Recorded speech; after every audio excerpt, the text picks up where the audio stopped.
एकदा यशवंताची परीक्षा होती. मार्क्स कमी मिळाले. यशवंताला साहेबानं मारलं. तेव्हा माझा जीव लय कळवळला.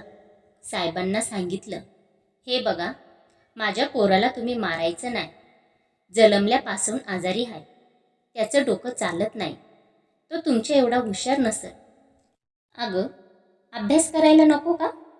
सारखा आजारी असतो. मग शाळेत जाणार आणि अभ्यास तरी कसा करणार? अगं, तो शिकला नाही तर खाईल काय? का? त्याचा बालही आभाळा एवढा शिकलाय. मग त्याला काय कमी आहे? त्याच्या बापानं एवढं मिळवलंय की माझा यशवंता जन्मभर बसून खाईल. यशवंता शिकला तर शिकला, नाहीतर त्याचा पोरगा तरी शिकल की नाही? वा, नातवाचं स्वप्न आतापासून बघायला लागली की. का बघू नाही?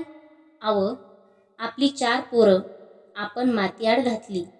आता पुढच्याची आशा नाही. एवढा एक तरी वाचल, तरी वाचू दे की. हा आपला वंशाचा दिवा आहे. जेवढं शिकल तेवढं पुरे, पण जगू दे.